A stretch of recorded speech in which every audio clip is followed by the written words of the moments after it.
Welcome back, WNST, Towson, Baltimore, and Baltimore Positive. We're positively down here at Pappas. It is all brought to you by the Maryland Lottery. I have scratch-offs to give away. I hope this guy wins the $10,000 on this one. I do. It's all brought to you by the Maryland Lottery. We're at Pappas and Glen Burnie. Window Nation bringing this forth. I've made a big stink about you and, having you on. I've been chasing you for 3 months to come on. You chased people. You chased people to come on this show for 15 years, and I can't get you on. And now you now understand how hard it was to get other people on for me to get you on. It took me 3 months to get you out. You're in the neighborhood. Right. And it still was I'm texting you yesterday, are you committed to this? I said yes a week ago. You don't need to text me every day. I got you. Last time you said yes, your knee blew up, and it did. and the thing. I'm glad that you made it this time because it gave me another. It was about a month and a half ago. I did the show at Beaumont for you to come out, and you didn't make it. You did Aruba.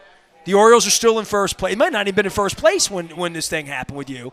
So we got all sorts of things to get to. But more than that, this 25th anniversary and these signs and pictures of you and anyone else who's ever a part of my life has made me very, very grateful for all of you guys. So just being a part of wacky, No Way Ursay. So this will jog your memory. Dumb Trumpy was the first ones, right? Correct. September 1st, which is Friday, it will be the 27th anniversary of the first ever sign. And it was the Dump Trumpy signs, September 1st, 1996. So the 25th, I'm doing 25 stories of glory of all the years we've done this. Number 25 is the signs. And the signs, you were there that day. You were in charge of the signs, right? Handing them out. For a while. In the beginning. Right. Well, we didn't have a radio station in 96, 97. Yeah. By the time we got to Camden Yards, when the Orioles were in the playoffs, people were lined up waiting to get a sign. Well, I didn't have to do much work. Tell me about because I have a couple of these. Here we go. This was one of the Spank the Yanks, Clobber Cleveland. I think was the other. This was a 1996 sign. That was 96. Yeah, it has Amici's, Bay Cafe, Brown's Toyota City, Della Rosa's, the Downtown Sports Exchange, and Looney's Pub in Canton, one location, Looney's. So Sports this is Exchange. the Spank. Is that on the corner of Pratt? Correct. Right across from 200 West Pratt. All right. So Spank the Yanks, it says here, for Baltimore's #1 sports talk, tune into the Budweiser Sports Forum with Nasty Nestor Aparicio at 5 to 8, AM 1360. So this was the 1996. This is probably the second sign we did. We did Bag the Jags. We have Stomp the Saints. Bag the Jags. We had Bag the Jags. This was in 97. This yeah. was the Clobber Cleveland. This is a 1997 sign. For that one right there, I had a hand cart with about 6 cases, and those things were heavy. Really heavy. They were real heavy. And I just Junior literally stood on press. the corner of Camden and Howard, and people were lined up to get them, so I didn't have to. Actually, that day, I got 2 free tickets to the playoff game. No. I'm lying. Didn't the Orioles play the Mariners in the playoff? They played the Mariners, and then they played Cleveland after that. It was Mariners. It was the Mariners. 97. I was doing a nasty booth. Right. And a guy came by and goes, hey, do you want to go to the game? 96, we played Cleveland. This is a 96 sign. We played them in 96 and then played them again in 97. We didn't do them in 97 because they threw us off the property in 96. They threw us off the property for this and this. These were the 2 weeks in October 96. Angelos had us thrown off. In 97, I never printed them up. I have John Ogden holding these at Hooters. We did the show at Hooters that day. And all the Hooters girls and John Ogden have a picture with the Gary Williams there, too? No, that was an opening day at Camden Pub. Camden Pub, that's right. And that was in 97. Oh, yeah, I remember the Hooters. You mentioned Gary Williams, see, and that. So Hennessy did the ugly signs. Hennessy did the artwork on. I'll give him the credit for that. These short, squat little things. This was Budweiser paid for this. So this is a Go Orioles sign. Use Go Orioles, man. Angelos will write you a note, throw you out, and then this was. Hennessy did this because this was Terps, right? So this is beautiful here. So this was after we had the station. It has our logo on it. It says, tune into Baltimore's only 24 hours all sports talk radio station. Nasty 1570 Sports. This had to be 98. You have all the hosts around the edges? All the hosts around the edges. Here we go. Sports Guys 7 to 10. The Bob Haney Show 10 to 2. Nasty Nestor 2 to 6. And the Sports Guys 7 to 10 a.m. Oh, okay. So the Sports Guys, that was probably Spiro and Swami. That's what this is Spear and Swami. So this was a Go Terps sign. So people don't even remember we did red ones, but we did the purple ones. So when people come to you, other than bitching about me or politics or any of that other stuff, they come to you and you say something good about the station. What do you remember about 25 years? What would be your number one thing? Free the Birds. I know you were there for that. I looked through the pictures. Over the course of 25 years, what was my favorite memory or, like, number one? I mean, that's a lot of time, brother. I'd have to sit down and – How many road trips did you go on? I lost count. I have no idea. I mean, the San Diego one in 97. 96, Ted Marchibroda was still the coach? Yes, Yeah. 97. That was a fun trip for me. I found the pictures of you from that today. I found the pictures of all of us. That is a Oh, top, I do have a group photo from that. There's like 200 of us. That is a top 25 all-time WNST memory. It was the first great road tailgate. I mean, our fans are known for tailgate now. You know, Brian throws these parties now 10 years after I stopped doing it. Parking lots, beer drinking, taking over stadiums, you know, like taking over bars. None of that existed in 1997. Went to San Diego, and I remember this is real community organizing, the 97 tailgate. And Joe Enoch still talks about that. Pat from Baldwin talks about that. Remember the dude that got thrown off the plane as we were leaving? They had to stop the plane and throw the dude off because he was drunk. Oh. George, I hope you got home. I hope everything worked out for you. Is that who it I have was? a picture with George. So that tailgate that day, we all got to the DoubleTree in San Diego, and I was doing a show with Ralph Rubio from Rubio's Tacos. And Larry Lucchino, who's only got 5 World Series rings since he left here with the Red Sox, right? So Larry Lucchino came and sat on the couch that day, and we did radio. But everybody was like, what are we doing for the game? What are we doing for the game? And I said, well, I wanted to put together a tailgate. And Yogi was there. And Yogi had Yogi's All-American up in Bel Air, or up in Aberdeen. And Yogi said, well, I'll cook. And Mike from the Roos 50, Mike said, I'll cook. And I said, all right. So my Aunt Jane, were you with us when we went to the Costco? No. All right. So we went to the Costco in San Diego, and we bought grills. We bought 4 grills. I had a budget for it. I put $200 up. We bought 4 grills. We bought charcoal, and we literally got to the parking lot at like 7 a.m. We set everything up. Where the hell was I at? You weren't a part of this? I was on that trip. I didn't get up at 7 o'clock. No, you were Johnny Love's ripping it up, I think, down in the gas lamp, what I remember. But we were out in the parking lot that day, and everybody found – there was no Twitter, right? There was no social media. There was no way of knowing where we were. You couldn't – you could call people and say, I'm over at parking lot 10 or whatever, right? I don't even think cell phones were a big thing at that point. But it was the biggest party that we were very proud to have thrown it, and it was the beginning of, like, what has become like a tradition for Ravens fans, going on the road and seeing a game, you know? You weren't there for this. We did a bus trip to Giant Stadium, Terps, Notre Dame. I did not go on that trip. Hennessy ran the trip, and we had like 5 or 6 buses. Yeah, it was crazy. Brian Rousum had a bus. I think Haney might have had a bus. Terry Ford had a bus. I had a bus. And I guess it's okay. They got their ass kicked, right? I don't know. Okay, go ahead. Okay, good. No Either way.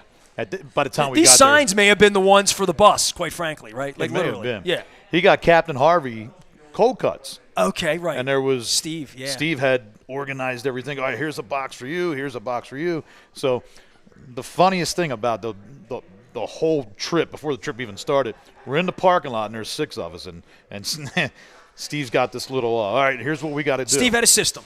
Steve had a megaphone. There's 5 of us there. All right, guys, listen up.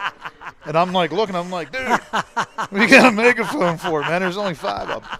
But my brother and I were running one of the buses. And Steve said there's enough sandwiches, there's 1 for each person. And it was Captain Harvey said they were big. And I'm like, I'd like to have one of those for a ride home. So my brother and I went to Hennessy's bus and took 2 took 2 of the subs. Put them on ice? And put them on ours. When he got on the bus, he was short. He was short, too. He was all pissed off. Until right now, he didn't know I was the one that took those sandwiches. But, dude, that was such a party on the way there. The people on my bus said, hey, can we stop and get alcohol because we ran out of alcohol. And I was like, dude, I don't know if we can do that because – and then they got together a kitty. They're like, we'll give you $500 if Pull you over. stop. I said, pull the bus over, dude. But we pulled into a really, like a boarded up one in Detroit on one of my trips. One of my really fun trips, we did Canton, Cleveland, and Detroit before they ripped down Tiger Stadium. And so this is before the stage, in 97, I believe, if I'm not mistaken. But we did a Midwestern baseball trip where we saw games in Pittsburgh, Cleveland, and Detroit and came back. that's a pretty good trip. Yeah, and went to the Hall of Fame. And it was a small trip. It was 30 people. I mean, the bus had space on it as I remembered it. And I was a little disappointed, but I just wanted to make the trip, right? I wanted to go to Tiger Stadium. And we got to Detroit, and we did a group kitty. We were like, let's stop and get some fresh beer. Let's stop and get some food. But those were, like, my wife did the bus trips down to New Orleans, and they were all stopping at different places on the way back to get food and get beer and stuff like that because you can only put so much on. You have to get ice at some point. On one of the buses, the toilet on the bus was completely filled. No, it was completely filled. I hate to hear this stuff. I just So made their trip home had a river going down the aisle. I just made Nestor boss face for the first time. Yeah, God, I can't believe This stuff that we didn't happened. tell you about when I was working for Well, right. I mean, I believe me, there were many things I found out about much later on. Ray Bachman's here, 25 years we've been doing this, and you're like, dude, what are we going to talk about, man? Like, Nobody cares about what I have to say. I've been gone so long, they don't even know who the hell I am. they know who you are from Trivia Night, Dan. You're a legend down here. You still doing trivia? Yep. What do you do? Tell me where you are. Monday night. Promote away. Go ahead. What's today? Tuesday night, Mike's Crab House in Riva. On Are the all South of these River. in Anne Arundel County? Yes. Okay, go ahead. Wednesday, Bella Napoli in Pasadena. Thursday, How's my dude doing there? Pasquale actually sold a place about a month ago. Really? Yep. Did he sell the crab soup recipe? I don't know. Got to find out. Haven't figured that out yet. All right. Well, good luck to you, Pasquale. Okay, go ahead. Thursday, Anne Arundel Seafood, Mountain Road. All That's right. a cool place. All the seafood's on ice. All the beer's on ice. Give me a pound of scallops. Give me a pound of shrimp. What night is Wednesday? That's Thursday. Thursday night. Wednesday night. What Bella time? Napoli. Wednesday 6:30. Thursday 6:30. Monday night hole in the wall dive bar, and I'm sure they wouldn't mind me saying I called Alibis in Pasadena, and that's 7 o'clock. Cheap beer? Cheap beer. I'm in. Good bar food. I'm in. Why Good wouldn't I go? Good bartenders. Yeah, I love the hole in the walls. I'm from Dundalk. Come on. How many hole in the walls you and I been to? If lot. you and I are in the place, it's a hole in the wall. No offense to Pappas, but I remember going with you when we were in San Diego. Why we were in San Diego? Super Bowl. We stayed downtown. It's Super Bowl. Oh, you're right. It was We went there another time, It was a though. 2003 Super Bowl. Yeah, you're right. You and I went to San Diego. No, we were in Oakland, and we went down to San Diego. We went to the AFC Championship game. That's what it was. In Oakland. You and me. We went to Oakland No, also but we for went the to see Ravens, Schwartz too. one time. Schwartz. It was the Titans. And the Raiders. The Titans and the Raiders won the game. And then the Super Bowl was in San Diego, Okay. and they got their ass kicked by Tampa. I feel like we flew up and then flew We back. flew to Oakland for the championship back to game, San and then Diego. went Okay. down to San Diego for the game. Yes. You're right. Anyway, we went to Pacific Beach or something. Okay. You remember that? And we I go do. in this bar, and we were just super out of place. Like we stuck out like sore thumbs. You had your big leather We were too classy? trench coat. Nah, we were not cool. They were all cool. We weren't. It was just like a biker? trendy beach crowd. Beach crowd. Yeah, it was like something you would see on a TV show. And I just remember walking around there going, man, we're sticking out like sore thumbs. Why It would you was a think really that? big place, and then you go into like another room. They had this giant movie screen with TVs everywhere. I don't remember this. I'll figure out where it was. All right. Maybe I'm just imagining all this. Well, I've been to San Diego enough. I mean, you've only been a couple times, so maybe your recollection of it, because it all kind of runs together for me. And that, like, I had Leslie Shreve here before you came, and she's Productive Day, helping executives get more organized and stuff. And I found all my date books. You remember the date books I used to have in my back Absolutely. pocket, right? So, I mean, I found them all this week, and it was the Deion Sanders. And my wife even said, Casey put a picture of you and him and Deion up from that Cordell. night. And Cordell, Cordell, yeah. wearing a Putty Yankee Hill. hat at Putty Hill Station, which is now McAvoy's. And I get my snowballs in the parking lot there. And that night was kind of legendary, right? Like Deion Sanders showing up in a and I'm wondering, is that a top 25 WNST memory? I think it is, but either way, I wanted to figure out the date. And I Wikipedia'd that Dion was 04 and 05. And then I saw Cordell Stewart was 04 and 05. And I'm like, all right, when was it? Where was it? Jen's like, he was wearing a full-length Fur coat. mink coat. It was cold out. And I'm like, yeah. I remember it being cold that night. So it had to have been like late October, November, December. And I couldn't find the date. And I had the date book, and I finally found – I went through my date book, and it says there – You still had that book from that long ago? I have every date book really? of my life in – what's the calendar of my life? It's like Mary Lou Hennard. So I put them all together. See, I'll show everybody that I'm crazy. But these are all my calendars. And your name's in here 1,000 times, man, because like you would book guests for me. I don't know what that is, but that's okay. Oh, it's a Denver Bronco. What? Oh. We beat them. They still have a team? You're welcome for John Elway. We gave him John Elway. So how many Super Bowl rings do we have? Counting the Colts and the Ravens? Yeah, I don't know. I don't measure my self-value in Super Bowl rings anymore. But anyway, the date minders here that we've had for all these years, I have every barn show. So if John Ogden was at the barn that night, it says Ogden Barn. If Ray Lewis was there, it says Ray Lewis, right? So when I go back and try to piece it together the 1998 season to say what night was Ray Lewis and Rod Woodson there, I can listen to it and hear us talk about the Green Bay game the day before, and then I can immediately say, oh, that was obviously that week because you can – but things get lost, man. 25 years is a long time, right? I mean, like I look Goes at by all – quick too, brother. Don't blink.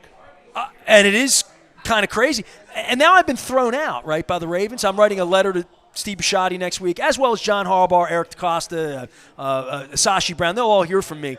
But, like, on the other side of this, to measure everything we did for 25 years here and the people that were involved in it, like you and all these people that were on the bus trip, even the two guys you screwed out of a sandwich that would remember all these years later. Oh, I got a crab cake. Come on. Here. We're at Pappas, by the way.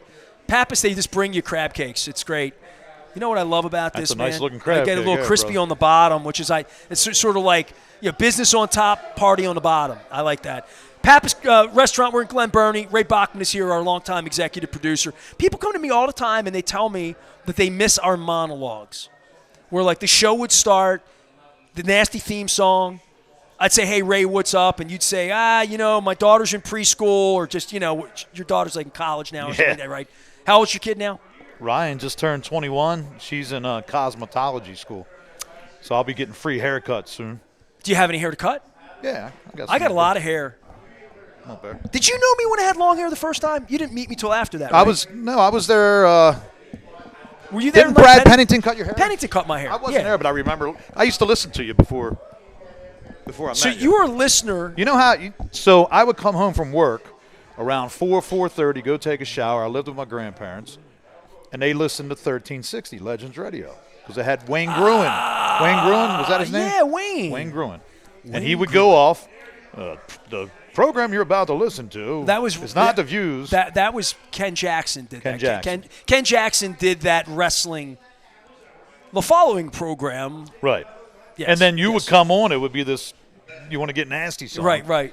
And I was like, what's this? And I just started listening to you. And then I went on a trip to spring training. I thought it was 95, 96. I shared that picture today. Did you see that one on Facebook? And you had an Aparicio jersey on. I came up to you. I said, dude, are you Nestor? He was like, who are you? I was like, I listen to you. Nobody listens to me. Yeah, you're the Jerry guy. Coleman says no one listens. You're the guy. Right, yeah. You said come over to Marriott. We're doing the show live tonight. I'll throw you on. I went over, and that picture that you posted was the first time I was on the air with you.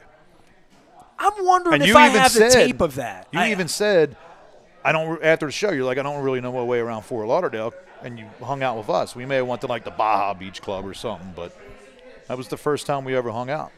Wow. But you have a picture of it. Like, I guess your brother took it or something like that? Because your probably former my wife's ex-wife. in it. Yeah. No, she's in it. She's in it. She's so in the foreground. My uncle was there, too. Your uncle took it. Yeah. So. And that was at the DoubleTree in Fort Lauderdale and Cypress Creek. And that was 96. I said 95. Is that wrong? Whatever you year sure we it was signed, 96? Whatever year we had David Wells. 96. It was 96. Because the 97 year, I did it from the Marriott. And that year I had Alomar and Pat Gillick and Kevin Malone came and sat. But you didn't start working with us or for us. I worked with you that year. Because you did the Mountain Dew booth. Yeah, so what happened once we got back from spring training, you put an ad in the paper. Steve did that, yes. I answered the ad. No, there was no Steve yet. It's before Steve? Yeah, I knew you before Steve. Yeah, absolutely. Wow. So you put an ad, I answered the ad. You said, dude, I know you, I like you, I trust you, I hung out with you, but I want to give everybody a fair crack at running this booth. I need somebody who can get to and from the stadium, who don't get – I said, dude, I live a 5-minute walk from the stadium. You said, you're hired. That's how it started, yeah. 27 years later. And I had met Alan McCallum the first time I did the booth. Alan came by the booth because he was your ballpark reporter, but that was definitely before Steve. Alan came into my life. My high school English teacher, Sue Monday, was she had worked at Macy's and worked in HR. She's been in radio for a long time up in the Jersey Shore. Sue Monday was my high school English teacher. She taught me Catcher in the Rye and Grapes of Wrath and John Steinbeck. She hit me and said, you got a radio show. What if I answered phones or produce? I want to get into radio is what she said to me. I'm like, why do you want to do that? This is 1994. And she came in one day. She said, I met this young man who's an usher at Oregon Ridge. He loves baseball, knows everything about the Orioles. He might be a good guy for you to talk to about doing the ballpark job because Tom Cap didn't want to do it every night. Right. Howard Scher was doing it for me at that time too, Humpin' Howie. And Alan came down. He said the end of 95. So that would have been the Ripken period that he came into my life. And we went to, when Alomar hit the home run in Cleveland, we were together. When Jeffrey Mayer reached over the fence, we were with Scott Garceau. Our seats in Yankee Stadium, we saw his arms reach over from the side, not from the front. So Alan, all these years later, the Orioles winning. Are you engaged at all? Or you're like out of the sports thing because all of the scars. I got old. Well, it's just not as important to me as it used to be. Okay, fair enough. All. Yeah. Like the Orioles were my life. Your life. Yes. But now I work at night, so I don't get to really watch the games. It's the connection's not there. I would love for them to win the World Series, but I don't have the passion. Are you feeling that all summer long, being in bars at night, that people are into it? Because the stadium's empty some nights. They get bobbleheads out. Honestly, yeah. No. Really? People will say, hey, there'll be a handful, hey, turn the game on. But the fact that you even have to ask to turn the game on is kind of crazy. Or trying to find the game if they're on Apple Plus. That's another thing.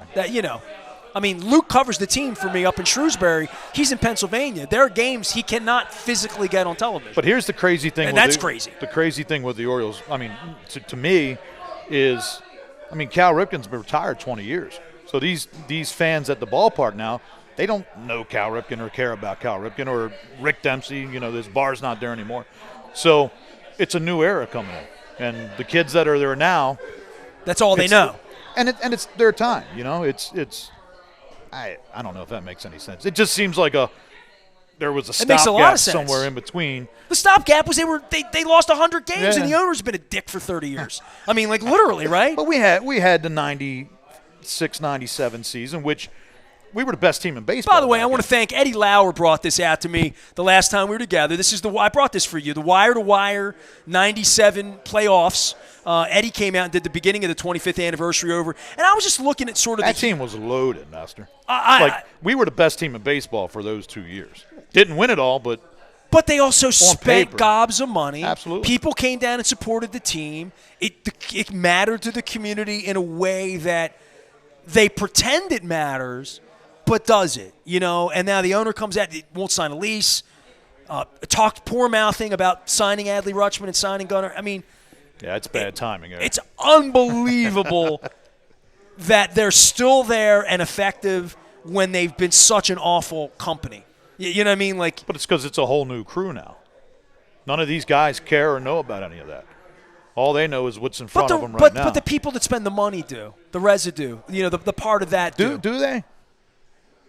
Well, you go to the ballpark on a Friday night, it's 21-year-olds everywhere drinking, which is fine because we were those 21-year-olds before. Oh, I agree with that. Being at the ballpark on the weekend is the place to be. But the reason that you cared as a 21-year-old is your grandparents loved my cousin, or they loved Brooks Robinson, or they loved Boog Powell.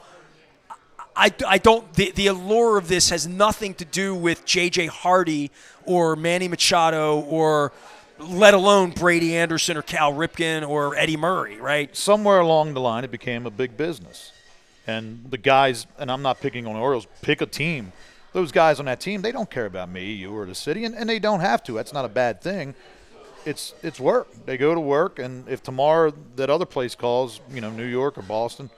Yeah, well, Flaherty, they tap him on the shoulder and say, you're going to pitch for the Orioles today, right? Yeah, that doesn't mean he loves crab cakes or he's going right. to – There was a connection when we were younger. I mean, the guys lived here. The guys would be at Phillips. They would be at Henry's over on Ford Avenue after the game. Man, Rick Dempsey, all 40 years later, 50 years later, is putting together this, baseball thing in Columbia. Mike Bordick's still here. I mean, B.J. Surhoff. I did the crab races with him down at Lexington Market. I mean, there are people who. You and B.J. Surhoff got together? I give B.J. his space. I've always respected B.J. I was on BJ's team at the Ripken minor league experience. I remember this. He's a gamer, dude. And a lot of respect and love the guy. Very private guy, which is, nothing wrong with that. But I took a lot of heat and had to run a lot of laps because of you when I played at Ripken Fantasy Camp. Why? Because you worked for me? Because that's when you and him and Palmero were all butting heads, remember? Ray, you work for Nestor, go do a lap around the property. I'm kidding. I was going to say, I didn't think BJ didn't like me that much. I thought we fixed things. I never had things broken with BJ. I just was me, and, it's okay. BJ and I traveled to China together. His wife, Polly, they do great things. Was it Palmero then? It might have been Palmero. It was Palmero. Palmero. Well, Palmero was, yeah. Didn't somebody point a bad at you? Yeah. Well, was that Surhoff or Palmero? He pointed his finger, too, and said he hadn't cheated, right? Didn't do steroids. He didn't know they were. He thought it was B12. Yeah, I can put my finger back at him all 27 years later. You're not going to the Hall of Fame. Hey, where's another crock too? You got what? Clemens, the all-time strikeout guy. Bonds, right? Dude, baseball embraced steroids. Everybody was doing them. You embraced it. You allowed it to happen. Now you keep them out of the Hall of Fame. You got guys voting who never played sports a day in their life saying this guy can't go in because he did some steroids. But Pudge Rodriguez is in. Big Poppy. There's a ton of people that's in it probably did them. Yeah, of course. Well, it's just ridiculous. We used to sit and take phone calls on this and try to have it make sense. Peter Angelos doesn't make sense. Steve Bisciotti's a billionaire. He doesn't have to make sense. None of this has to make any sense. Let's take Lamar in a microcosm. Injured the last 2 years, couldn't finish the year. The last time we heard from him before the money was telling a fan in Pennsylvania to perform fellatio upon themselves out on Twitter. It stayed up for 5 days. It got taken down. Nobody ever got to ask him a question about it. He never faced the media on it. And the next time he showed up at a press conference was to pick up a $72 million check. It's just a different – do you remember when Aubrey Huff called Baltimore a manure hole? That was after he left. No, he was here. He can't – no. He played here that year. He played here, dude. He came back and played. He was still here when he said that? He was still here when he said it, and he came back and played and made $3 million that year. Well, maybe we're doing something wrong. Well, I guess my point is what you I got into this 32 years ago, and I've known you 27 years, 28, whatever it's been. You know that at heart, all of this Ravens and Orioles crap was about loving the city. It's about loving Baltimore, right? It said Baltimore on it, therefore I'll fight you for it, right? That's really what, for everybody that loved the Orioles or loved the Ravens, was about loving our. It was a way to show our community. Put the B on the hat, put the Baltimore on the jerseys. One of the things we fought here forever was Baltimore on the road jerseys. Do you remember that was a thing? Absolutely. Drew lost his mind on that. We did 8 years of Baltimore on the road jerseys. I mentioned it. It was a topic when I talked to Peter Angelos in March of 1997. So in March of 97, I'm giving the owner, they're the Orioles. Why wouldn't you put Baltimore on the road? Well, there are certain people, all that. Yeah, all that, right? So by 05, 06, the Nationals existed. We're free the birds. We still was no Baltimore on the road jerseys. They didn't put the Baltimore on the road jerseys until 9, I believe. So it took them even 4 years after Washington had a team. You can't blame them prior up to D.C. having a team. Why? If you're marketing to all these different places and you think it's going to hurt your business or hurt your money. Why? How would it hurt them? I don't know if it would. I said if you think it would have.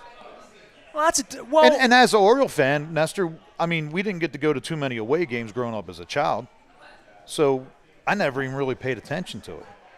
But was now just it's the all white they and red. sell. I Right. guess that's my point. Yeah. My point is we, for 12 years, were trying to get them to put Baltimore on the road jerseys to honor Baltimore.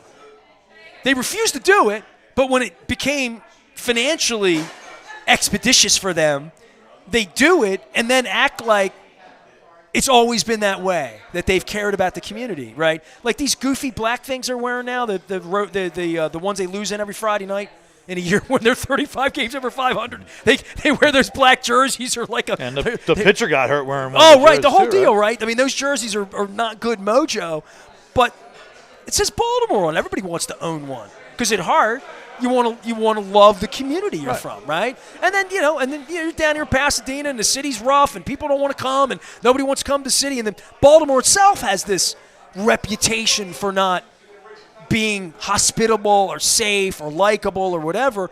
But now they trade off of it. And I guess that's my point all these years later. The only thing I've ever traded off of is Baltimore. Not really off the Ravens or the Orioles. It's off of people listen because they love Baltimore. They love the city. They love the community. They want to feel like they're a part of something, you know? And only sports does that. The only thing that stays the same, everything changes. Money. There you go. How'd you know that?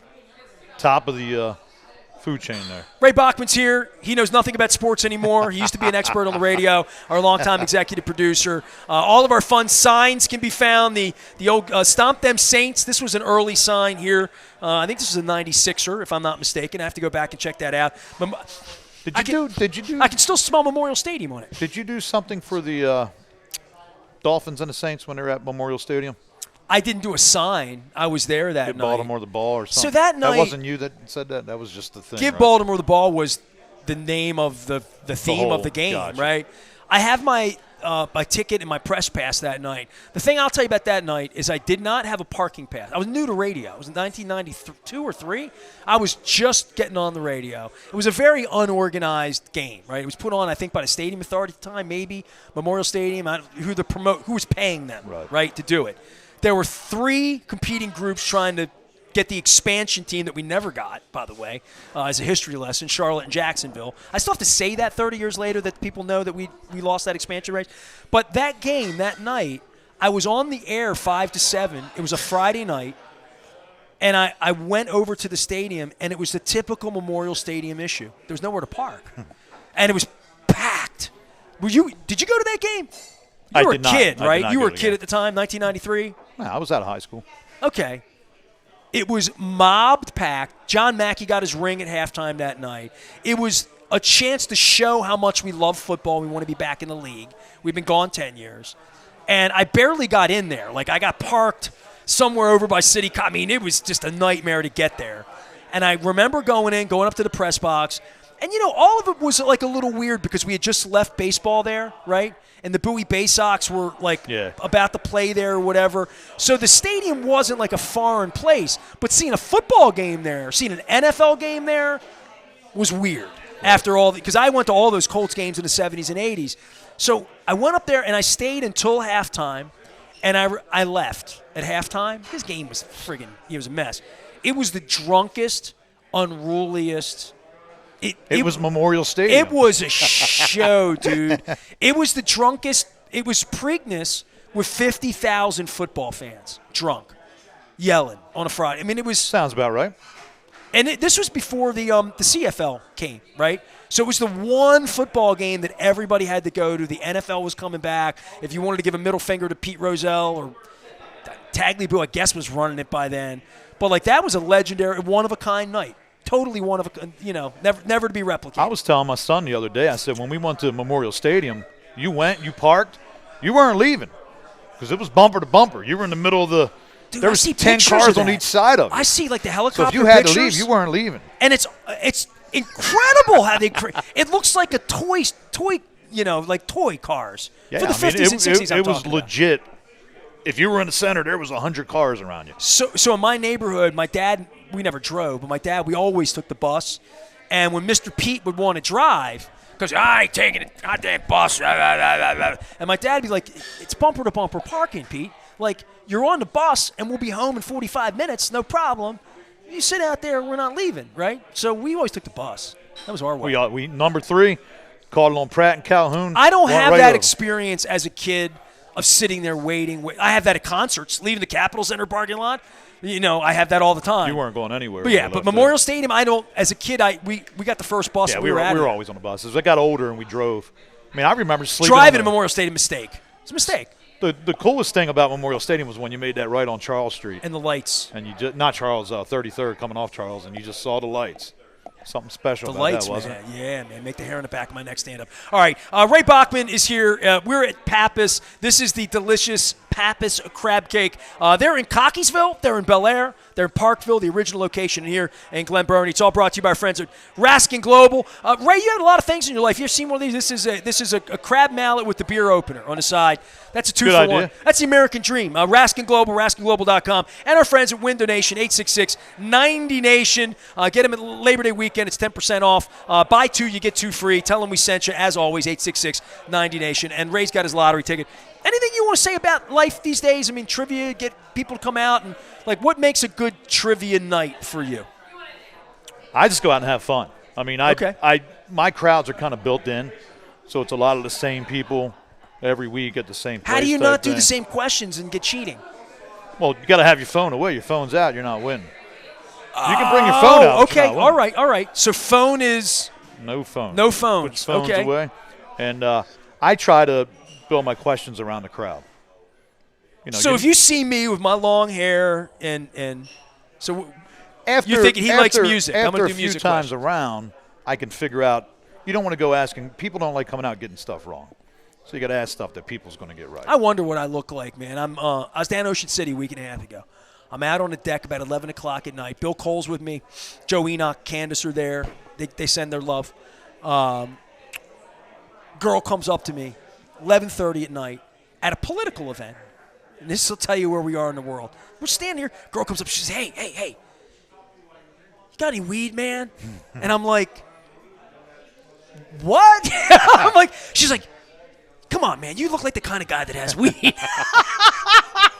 Spicoli. And I'm thinking to myself, is it the hair? I said, so anyway, I don't know what I look like. Apparently I look like that to a 24-year-old girl in Ocean So a City. strange chick just came up and said you got weed? Well, it's legal, right? What did you say? I said, no. I said, I can't help you. I said, why do I look like the guy?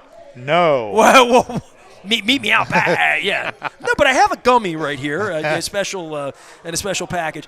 Concerts for you and me.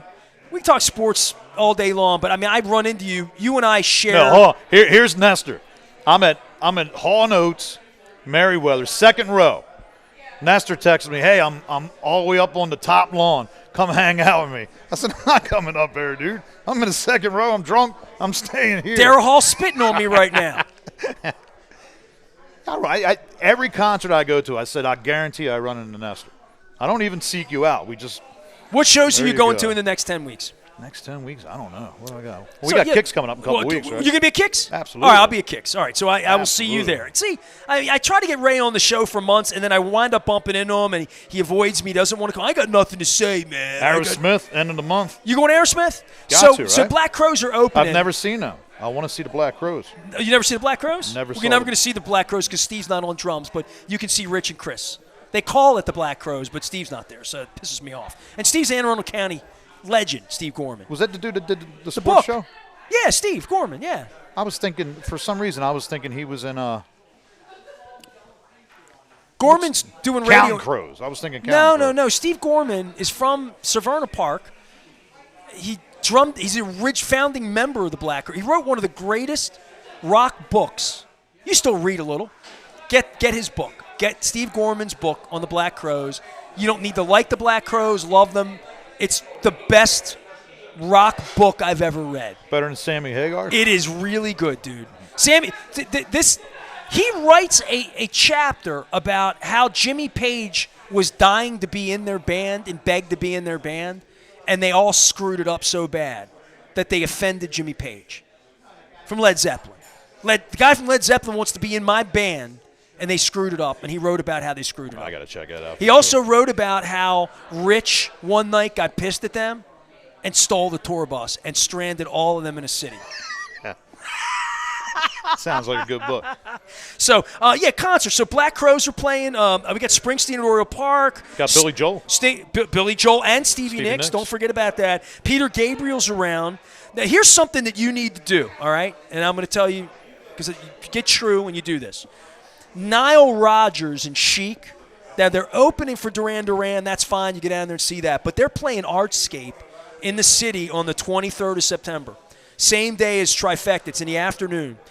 Nile Rodgers and Chic was the best show I saw last year. Yeah, I heard a lot of people. They opened for Duran Duran, and it's a week after Kicks. Did you go to Earth, Wind & Fire last weekend? I did. I went to Earth, Wind & Fire and Lionel. Earth, Wind & Fire was better than Lionel. Earth, Wind & Fire brings it every time. They're time. 75 years old. Philip Bailey sitting The out voice. there. Fantasy. Red Hot Chili Peppers. And then that Ocean's Calling Festival in Ocean City now. Yeah, You got John Mayer. I got weddings that weekend. You got Alanis Morissette. I want to see Lana Del Rey of Merriweather on the 1st of October. I really want to do that. And then Billy Joel, and then obviously John Mayer. Is Billy Joel at M&T or at? Billy Joel's at the football stadium, and Springsteen's at the baseball stadium. And here's something I'm doing because you love my mother. We got Queen 2 nights in Baltimore too. There you go. So that week, October 23rd, Sammy Hagar is playing in Greenville, South Carolina, playing a little theater with the Circle, doing a lot of all Van Halen, Sammy Hagar, a little Led Zeppelin. Well, right? I seen him at Wolf Trap, one of the best concerts I've seen in recent memory. Okay, so I'm seeing that show. I've been trying to get to Greenville, South Carolina for 20 years. My mother's from a little town called Abbeville, about an hour south of there. And I toward the end of my mother's life, I was going to try to take her down there, but she wasn't mobile enough. Right. And I thought it might upset her. I thought taking her down there to her hometown, she may spend 3 days crying. And I really didn't want that for her at 94, 95. Kind of like I do when I ride through my old neighborhood. Right, exactly. So I never took her. She died 5 years ago. I've talked about going. The Eagles played down in Greenville at the Bilo Center down there about a year and a half ago. Didn't go. This Hagar thing happened in October. It's on a Wednesday. I'm flying down. I'm going to spend 2 days in my mom's hometown, just kind of chilling it out, seeing Abbeville, South Carolina, and I'm going to see Sammy Hagar. That's the only trip I have booked. What's the date? 25th, 4th, 5th. Wednesday? 25th of October. You want to go? Maybe. Come on, man. I'm going. I go down after the 24th and then back on the 26th. And this doesn't mean anything to you, but Depeche Mode's playing that week, and I'm definitely seeing Depeche Mode. So I'm doing that. Kicks saying goodbye. What? Come on, man. You knew it was going to happen sooner or later. Used to go see Funny Money all the time. Yeah. I forgot that Kicks broke up. I mean, John Allen and I got into a fist fight about that over at Costas. He's like, no, they doing Funny Money. When he's doing Funny Money, he wasn't doing Kicks. And I'm like, I didn't really know that. I just thought Funny Money was like a side project. Once Nirvana hit, Kicks disappeared. Funny Money. They would play Daytonas a lot, and I was the house DJ down there for a while, so I got to check them out. But Funny Money was all Kicks songs, right? No, they had 4 original albums. Now, the first one was a lot of Steve stuff that never made the Kicks records. But if you went to see Funny Money, would he play the Itch and like? They would play some Kicks songs. But not a lot. Okay. They would never play Don't Close Your Eyes. They would never play that. Right, okay. And finally, near the end, Steve said, what the hell, everybody's coming out, they want to hear it, we'll do it. So there was a point where they started to do it, but he just said it didn't feel right doing it. You know what's the craziest thing for me is my wife is of the era. She's a little younger than me. And to her, like, Don't Close Your Eyes is a song she knows well, grew up with, knows every word. I took her to, if they played Heritage Fair, and my wife doesn't know anything about Kicks. She's from New Hampshire, so why would she? And we were leaving the concert, and they were playing Don't Close Your Eyes, and we were, in that little area in downtown Dundalk, and she's singing every word from the distance. Dude, MTV, I mean, that was in heavy rotation. It was when they had that total request thing right after school. It was in a number the one top song. 10 every day. Yeah, I mean, for a good run. Back when the power ballads were the thing. And it's interesting to me that they're known for that in a way. When I think of them as our band, our local. I say that, Steve, all the time. I think of the Itch, and I think the first time I saw Kicks was with Aerosmith at the Capitol Center in 1982 or 3. It was when Perry and Whitford weren't in a band, and Jimmy Crespo and Rick Dufay were doing guitars. Steven Tyler was smacked out of his mind. I have pictures. He looked smacked out of his mind. I know a couple people that were at that show. Somebody else was supposed to open that show and didn't do it. Fastway or like one of those bands, right. And they filled in. And they were so much better that night. And I have pictures from that show of Steve sitting on this crane with a umbrella singing For Shame that night. So this is 42 years ago. It's crazy, isn't it? I remember the live album when they were at College Park. Oh, yeah. I used to ride around and listen to that all the time. And, like, Blow My Fuse, which was their what a great commercially album. the biggest record, that hit at the right time because that's when I was getting into Hammerjacks. Cold Blood, man. Red Light, Green Light. And Come if you go on YouTube, you can watch old Hammerjack shows from there. And, like, Donnie Purnell, who's, the original bass player, that guy was a beast. Like, watch him, you forget how good of a bass player he was. And he's a maniac on the stage. So Jen had never seen John Allen play drums. And we've been to dinner with John 20 See, John Allen's the drummer to me. You know what I mean? Well, and he deals with that. We talked about that in the segment, just like how people come and say, "Hey, I want to see you play the drums," And my wife had never seen him play. And then I went to the reunion. He played the drums the night Sarah Fleischer retired. Right. And then he played the drums. It was kind of a Kicks Child's Play hybrid band that. It was an amazing show. And then he played drums last summer at Soundstage for the Brian Jack reunion. And it was great. It was awesome. But my wife didn't go to either of those shows. So she showed up in Merriweather for M3 at noon. And she's not like, why do we have to get there at noon? We were there all day, right? But it was a long-ass day back in May. And we had great seats because Styx left us tickets, right behind the pit. And it was really loud. And he came on doing his Brian Jack thing barefoot. But then he got behind a drum kit. And it was really loud. And she's looking at me. She's like, oh, my God, he plays the drums like that? And I'm like, yeah, man. He's a really good front man, too. I mean, he does a nice job. Oh, John's John's one of the best friends in the whole world. They're about to go on tour. They're doing a big tour. He toured with Molly when they were doing the Crew Fest. SR-71, too. No, he was Charm City Devils. Okay, right. And I think Nikki Sixx had signed him to their label. SR-71 was with Bon Jovi. Yeah, that was at and Nikki Sixx did sign him. We saw him there. Yep. We got local Mitch legends, Allen, right? man. Mitch Allen, right? Absolutely. Yeah. No relation. Honor among, not at all. Honor among Mitch. They wrote some hit songs. I know Mitch has probably got a couple Grammys, and I know. I told John this story. I heard your story about the. And he doesn't remember. Was it but 1985? 1985. I said to him, I didn't know he wrote that. There's this great song, man. Shook her ass on the hood of White Snake's car. She's still preoccupied with 1985. And I'm sitting there, and he's looking at me. He's like, are you kind of putting me on? I'm like, he's like, I wrote that song. Until I like, watched what? your video, I had no idea either. Well, I hope he's getting residuals on that. Ray Bachman's here. I'm going to give him residual crab cake. We're at Pappas and Glen Burnie. My longtime friend, executive producer, 25 years, lots of pictures, lots of stories. I'll leave with this because before I left with Jen, I shared those pictures of you and me with Lennox Lewis and Shannon Sharp. A picture with the old host of Talk Soup, John Henson, right? Yeah, John Henson. And then I shared a picture of you and me with John Amos. From Good Times, incredible actor, Coming to America, the whole deal. I knew that boy was special. I knew that boy was special.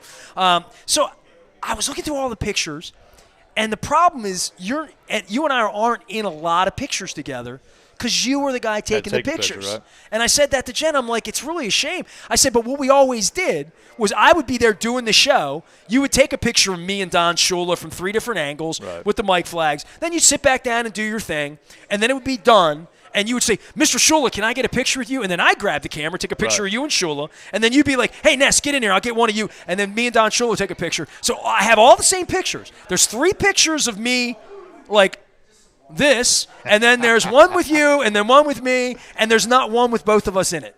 That was when we had to get the photos developed. Right here at the photo map by Michael's 8th Avenue in Glen Burnie. And by the way, I wanted to begin the show with this, but I made a wrong turn coming down here today. I got on the 97, sort of force a habit of going to the Bay Bridge. I was going to tell Stuart Pittman this, but I didn't. It wouldn't mean more to you. I took the 97 ramp, and I'm like, shit. Ritchie Highway, I'm like, all right, I'll just go down to Baltimore National. I'll go down by Michael's 8th Avenue. And I got emotional. I started thinking about Scott Wagner. And I got off the ramp, and I made the left-hand turn where the light rail is, where 8th Avenue is, and I'm like, I'm going to take 8th Avenue. And I went by. I went by last week, brother. Where I got married, where I was a house DJ for 100 weddings, the boxing matches, concerts he had down there, and just how many times I would go down there and just drop by and go up on the second floor and just sit there and talk to him and Mr. Michael. Like, had nothing to do with working. I wasn't working. I was just selling in this area because I used to sell advertising. I would drive up and down Ritchie Highway trying to get sponsors all the time. One of my first sponsors was O'Toole's Fireside Inn, Ritchie Highway, Georgia Avenue, right by Taco Seaside, Bell, right Highway and all, right there. And Fireside. so wow. I almost like pulled over on the side of the road and just wrote, "I miss Scott Wagner." Like, I figured some people. Scott was one of the best dudes ever. He was a people person. Like, nobody disliked Scott Wagner. Nobody. And I mean, my stories are. I lived a little bit closer. I would get that phone call, "Brother Ray, Brother Scott, what are you doing?" And I would ride. I need some help with a microphone or something, and I would ride over and we'd sit there and, shoot the crap. Yeah, all day. I drove by and there's like this the bones of a building are going up. The bones of like a 4-story kind of looking brick. I don't know what it's going to be. It looks like an office park, right? I heard they're just building it and they don't even have tenants yet. Okay, it's an office. But when they leveled it, I went by and took some videos, and I mean, I got to DJ all the Baltimore boxing events for probably 2 decades, and my prom was there. It was the Glen Burnie skate You rink. attended my wedding there that night. Yeah, Absolutely. the Glen Burnie skate rink. So anyway, Scott Wagner. If I had a drink, I would toast Scott Wagner. Cheers, Scott. With a non-alcoholic drink for Scott, at least for now. So we miss you, miss Michael as well. All right, man. Let me get you out of here. Ray Bachman's here. We're going to split this crab cake. We're at Pappas. It's all brought to you by our friends at the Maryland Lottery. I have strips of these. A lot of people back here are going to get some winners here. We had a $100 winner at Coco's a couple weeks ago, Nice. so people really win. I've had 3 $100 winners. Handful of $50 winners, lots of 5s and 10s and 20s. But somewhere out there's a $10,000 winner. It's the 50th anniversary of the Maryland Lottery, 25th anniversary for what we do. We are featuring our 25 stories of glory, and I hope you appreciate this. This is going to be the theme. Time will not dim the glory of your deeds, okay? So everybody out there that's helped keep this ship rolling, including this guy. You're a better producer than you are a guest because it was so hard to make you a guest on the show. As a producer, you were more dogged of booking Joan Jett on the show than I have been of chasing you around to try to get you on the show. Before you jump off, a couple weeks ago, I was at home, had some tequila, got on YouTube, Mm-hmm. and looked up the old WNST videos. Okay, which one'd you look up? Oh man, they're all so funny now because they're 15 years old. Yeah. And I was walking around messing with the interns and just agitating everybody. And I got to take that stuff down. There's like 4 or 5 really funny ones. I won't Might not be funny to anyone else on the planet other than me, but I enjoy them. They'll be down by sundown. What time? They'll be down by 6 o'clock Good tonight. memories. I love Ray. He knows that. We'll get together at Kicks. I owe him a beer. Steve Whiteman and our friends from Stone Horses and Child's Play will be there as well. So on behalf of us who did sports forever, we still love rock and roll, getting together and doing that. Our friends at Window Nation, 866-90 Nation. I will wear the funny floppy hat with Ray here some point. I never did get those Miller Lite hats every year. I saw one in a third-hand store for like $30. It was from like the 80s or something, and I'm like, I bought a mug in an antique store. Remember the blue Busch Beer Oriole mug? it has Louis Aparicio on the side of one of them. This one had this one was actually. It was the Hall of Fame classes they used to do every year. This one was it was blue and white and had like the bird. It might have had Channel 2 on it or something, but it was like $6. I said I need. I think my Oriole one had Louis Aparicio, Cuellar, and Blefary. They put a bunch of people into the Hall of Fame. It was an early part of the Oriole Hall of Fame, and it's a tankard. Tankard. That's exactly. Tankard. It's a little plastic. Yep. It was almost like a sippy cup for a kid to drink milk out of, quite frankly. It's a little white plastic thing. Tankard night at Memorial Stadium. Come on out. Ain't the beer cold? All right, back for more on WNST. We're at Pappas in Glen Burnie. It's our 25th anniversary. I feel like Richard Scher on Square Off. Back for more right after that. Stay with us.